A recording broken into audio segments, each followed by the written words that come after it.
വില നിശ്ചയിക്കുന്നത് ആര്? യഥാർത്ഥത്തിൽ നമ്മുടെ വില നിശ്ചയിക്കുന്നത് യഥാർത്ഥത്തിൽ നമ്മൾ തന്നെയാണ് വില നിശ്ചയിക്കുന്നത്. നമ്മൾക്ക് എന്ത് വിലയുണ്ട്, അല്ലെങ്കിൽ നമ്മളെ എങ്ങനെയാണ് മറ്റുള്ളവർ കാണേണ്ടുന്നത് എന്ന് തീരുമാനിക്കേണ്ടത് നമ്മൾ തന്നെയാണ്. പലപ്പോഴും ഇവിടെ വരുന്നൊരു പരാജയം എന്ന് പറഞ്ഞാൽ, ഈ നമ്മൾക്ക് വിലയിടാൻ എന്ത് ചെയ്യും, നമ്മൾ സമൂഹത്തിനെ ഏർപ്പാട് ചെയ്തിട്ട് നമ്മളിങ്ങനെ നോക്കിയിരിക്കും. അവർ നമ്മളെ എങ്ങനെയാണ് കാണുന്നത്, ഇങ്ങനെയാണ് അവർ ചിന്തിക്കുന്നത് എന്നൊക്കെ നമ്മൾ നോക്കിയിരിക്കും. എന്നിട്ട് സമൂഹത്തിൻ്റെ വിലയ്ക്കായിട്ടും ബഹുമാനത്തിനായിട്ടും നമ്മൾ ഓരോ കാര്യങ്ങൾ അവരെ ബോധിപ്പിക്കാൻ വേണ്ടി ചെയ്യും. പക്ഷേ യഥാർത്ഥത്തിൽ അങ്ങനെയല്ല വേണ്ടുന്നത്. നമ്മൾക്കെന്ത് വിലയുണ്ട് എന്നുള്ളത് നമ്മളാണ് തീരുമാനിക്കേണ്ടത്. നമ്മൾ എന്തായിരിക്കുന്നുവോ, നമ്മൾ എങ്ങനെ ആവണം, നമ്മുടെ ജീവിതം എന്താണ്, നമ്മൾക്ക് എന്താണ് ഇഷ്ടം, നമ്മളെങ്ങനെ ജീവിക്കണം എന്നൊക്കെ യഥാർത്ഥത്തിൽ തീരുമാനിക്കണം നമ്മളാണ്. അതിനകത്ത് നമ്മൾക്ക് നമ്മുടെ ശരികളുണ്ട്. നമ്മൾ ജീവിക്കുന്ന ജീവിതത്തിൽ നമ്മുടെ ശരിയുണ്ട്.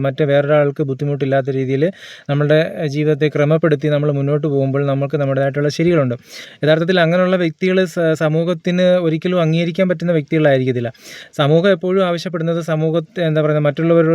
മറ്റുള്ളവരുടെ ഒപ്പം അവർ ചെയ്യുന്നതേ ചെയ്യാവൂ, അവരാഗ്രഹിക്കുന്ന പോലെ അവരിടുന്ന വിലയിൽ ആകാവൂ, അല്ലെങ്കിൽ അവർ ഒരു വരമ്പ് വരച്ചിട്ടുണ്ട്, ആ വരമ്പിനപ്പുറത്തോട്ട് ഈ വ്യക്തി പോകരുത്, അല്ലെങ്കിൽ ഈ വ്യക്തിയുടെ കഴിവുകളോ കാര്യങ്ങളോ ഒക്കെ കാണുമ്പോൾ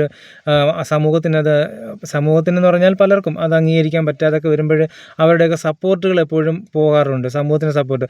അപ്പോഴും അതിനെക്കുറിച്ച് സമൂഹത്തിൻ്റെ സപ്പോർട്ട് അല്ലെങ്കിൽ മറ്റുള്ളവരുടെ സപ്പോർട്ട് പോയി കഴിയുമ്പോൾ നമ്മൾ അതിനെക്കുറിച്ച് ബോധവാന്മാരായിട്ട് ഞാൻ എന്താണ്ട് തെറ്റാണ് ചെയ്തത്, അല്ലെങ്കിൽ എൻ്റെ ഭാഗത്ത് എന്തോ കുഴപ്പമുണ്ടെന്ന് നമ്മൾ സ്വയം ഡൗട്ട് വരുന്നൊരു സിറ്റുവേഷൻ ഉണ്ടാവണം.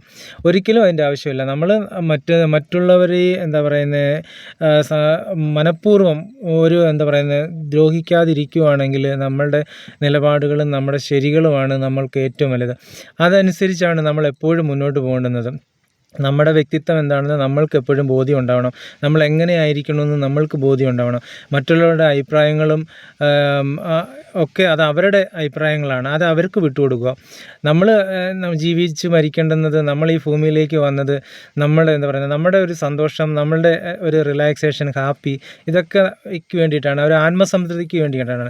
നാളെ മരിച്ചു പോകുന്ന സമയത്ത് നമ്മൾക്ക് തന്നെ നമ്മളോട് ചോദിക്കണം, നമ്മൾ ജീവിച്ചിരുന്നോ, അതോ മറ്റുള്ളവരെ ഞാൻ ജീവിച്ചു എന്ന് കാണിക്കാൻ വേണ്ടിയാണോ ഞാൻ ജീവിച്ചത് എന്ന് നമ്മളോട് തന്നെ ചോദിക്കുമ്പോൾ വ്യക്തമായിട്ട് നമ്മൾക്ക് പറയാൻ സാധിക്കണം, ഞാൻ ജീവിച്ചത് എനിക്ക് വേണ്ടിയിട്ട് തന്നെയാണ്, എൻ്റെ ജീവിതം കൊണ്ട് അർത്ഥമുണ്ടായി എന്ന് സ്വയം പറയാൻ നമുക്ക് സാധിക്കണം.